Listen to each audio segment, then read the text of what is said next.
यार मैं हरदिया दूब पातर है। यार मैं हरदिया दूब पातर है। यार मैं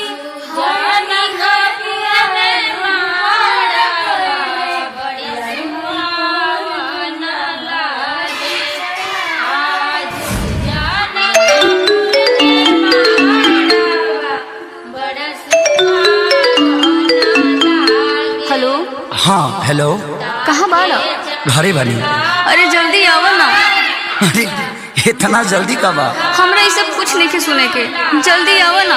अरे तो इतना घबराइल काहे बड़े? हमरा जिंदगी और मौत के सवाल बा, प्लीज जल्दी आ जाना। ठीक बा आओ।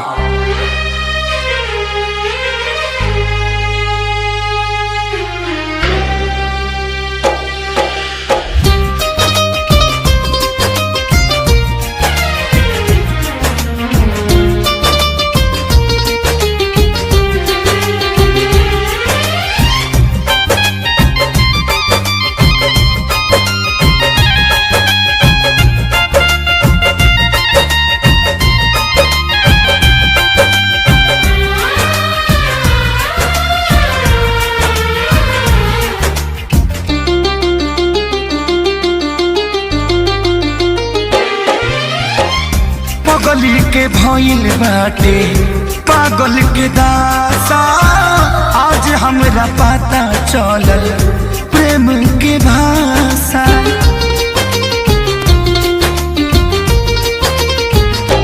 हाँ पगली के भइल बाटे पागल के दासा, आज हमरा पता चलल प्रेम के भाषा।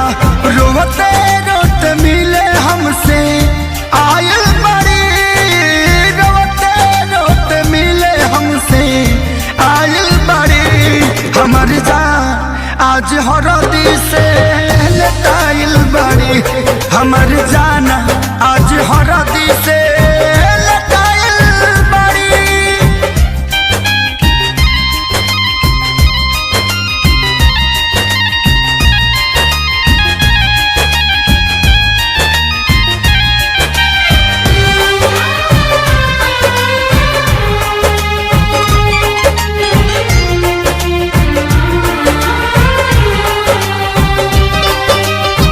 घर परिवार देख खोजत होई जा, छतिया पमुड़ी धके रोवा तारी एही जा।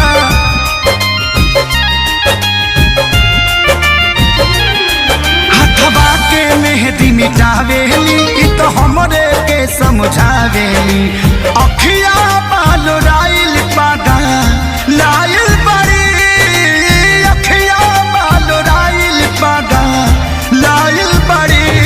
हमर जान आज हरद से लटाइल बड़ी, हमर जान आज हरद से लटाइल बड़ी।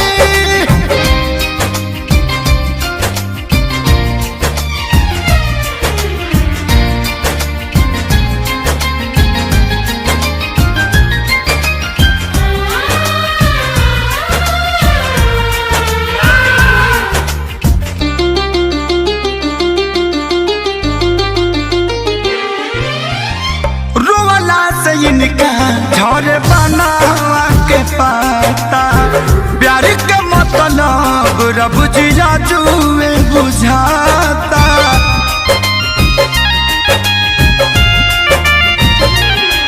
हम इनका से तनिको खफा नहीं खी, काहे की जान बेवफा नहीं खी। अखिलेश के खेसारी खाती भुलायल बड़ी, अखिलेश के खेसारी खाती भुलायल बड़ी।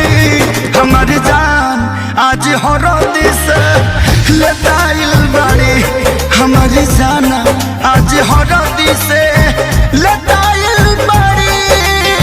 ए जान हम तो के छोड़ के ना जाए। सुना, कुर्बानी के नाम ही तो प्यार होला, और प्रेमी से बढ़ के परिवार होला। सबके इज्जत के बात बजान, तोहरा चले के परी चल।